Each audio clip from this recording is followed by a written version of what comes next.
అందరికీ నమస్కారం. ప్రభుత్వ పథకాల అప్డేట్స్, ఇందిరమ్మ ఇండ్లకు సంబంధించి ప్రతి అప్డేట్, ప్రతి డౌట్ క్లియర్ చేస్తాను మన ఛానల్లో. తప్పకుండా సబ్స్క్రైబ్ చేసుకోండి, వీడియోస్ అయితే లైక్ చేస్తూ ఉండండి. ఇక వివరాలకెళ్తే గత ప్రభుత్వ హయాంలో డబుల్ బెడ్రూమ్ ఇళ్లను అయితే నిర్మించడం జరిగింది. కొన్ని డబుల్ బెడ్రూమ్ ఇండ్లు మధ్యలోనే ఆగిపోయాయి, కొన్ని బేస్మెంట్లో ఆగిపోయాయి, కొన్ని స్లాబ్ లెవెల్లో, ఈ విధంగా కొన్ని ఫినిషింగ్ పూర్తి కాకుండా మధ్యలోనే ఆగిపోయినటువంటి సందర్భాలు అయితే ఉన్నాయి. ఈ గ్రామాల్లో ఉన్నాయి, తర్వాత సిటీలో కూడా చాలా డబుల్ బెడ్రూమ్ ఇళ్ళు అయితే పెండింగ్లో ఉన్నాయి.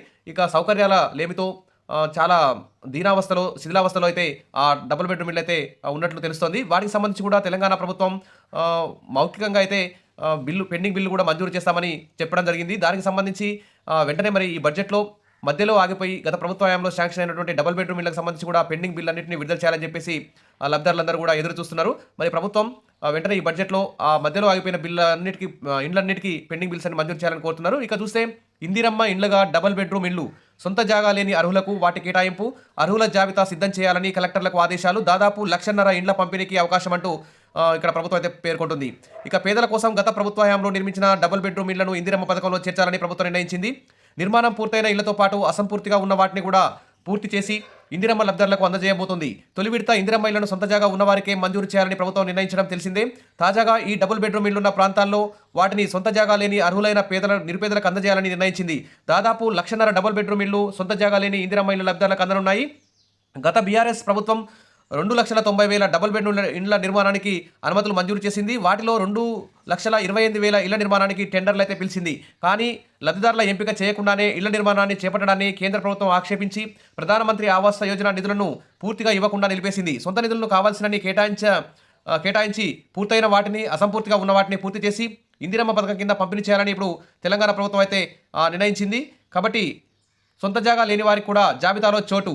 ఈ నెల 21 నుంచి ఊరూరా గ్రామ సభలు నిర్వహించి ఇందిరమ్మ పథకం లబ్ధిదారుల జాబితాను సిద్ధం చేయబోతున్నారు. ఈ దఫాలో కేవలం సొంత జాగా ఉన్నవారికి ఇళ్లను మంజూరు చేయాలని ప్రభుత్వం ఇప్పటికే నిర్ణయించింది. కానీ సొంత జాగా లేని వారిలో అర్హులైన వారిని గుర్తించి వారి జాబితాను కూడా సిద్ధం చేయాలని తాజాగా ప్రభుత్వం కలెక్టర్లను ఆదేశించింది. అంటే 2 లిస్టులు, సొంత జాగా ఉండి ఇల్లు లేని వారి లిస్టు, సొంత జాగా లేకుండా ఇల్లు లేకుండా ఉన్నటువంటి వారి లిస్టు, అంటే 2 లిస్టులను తయారు చేయమని ప్రభుత్వం అయితే ఆదేశాలు కలెక్టర్లకు జారీ చేసింది.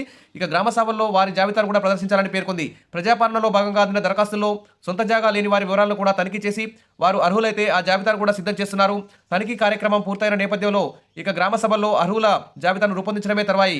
అలా సొంత జాగా లేని అర్హులున్న గ్రామాల్లో డబుల్ బెడ్రూమ్ ఇల్లు ఉంటే వారికి మంజూరు చేశారు. అందుకోసం కలెక్టర్లు చకచకా ఏర్పాట్లు అయితే చేస్తున్నారు. ఇది అంటే అన్ని గ్రామాల్లో, అన్ని పట్టణాల్లో, హైదరాబాద్లో అందరికీ ఈ సొంత జాగా లేని వారికి అయితే ఇవ్వరు. ఏ గ్రామంలోనైతే డబుల్ బెడ్రూమ్ ఇల్లు గత ప్రభుత్వ హయాంలో శాంక్షన్ అయి మధ్యలో ఆగిపోయి ఉన్నాయో, ఎవరికి కేటాయించకుండా ఉన్నాయో అట్లాంటి డబుల్ బెడ్రూమ్ ఇళ్లను పూర్తి చేసి సొంత జాగా ఉన్నవారికి ప్లస్ సొంత జాగా లేని వారికి ఇవ్వాలని చూస్తున్నారు. కాబట్టి ఇది రాష్ట్ర వ్యాప్తంగా అన్ని గ్రామాల్లో అయితే ఇది వర్తించదు. రాష్ట్ర వ్యాప్తంగా అన్ని గ్రామాల్లో అయితే మొత్తం ఫస్ట్ అయితే సొంత జాగా ఉండి ఇల్లు లేని నిరుపేదలకి ఈ ఇందిరమ్మ ఇల్లు కట్టిస్తారు. ఇదొకటి గుర్తుంచుకోవాలి. ఇక ఈ రోజు నుంచి దాదాపు ఇందిరమ్మ ఇళ్ల సర్వే దాదాపు 100% అయితే పూర్తయింది. కాబట్టి 21 నుంచి ఇంకా ఊరూరా గ్రామ సభలు నిర్వహించి మరి ఇందిరమ్మ ఇళ్లకు సంబంధించి లబ్ధిదారులు అయితే లిస్ట్ తయారు చేస్తారు. కాబట్టి అందరూ రెడీగా ఉండాలని చెప్పేసి మన ఛానల్ తరఫున చెప్తున్నాను. మీకు అందరికీ ఇందిరమ్మ ఇళ్లకు సంబంధించి ఏ డౌట్ ఉన్నా కానీ మన ఛానల్లో కామెంట్లో పెట్టండి, నేను క్లియర్ చేస్తాను. Thank you.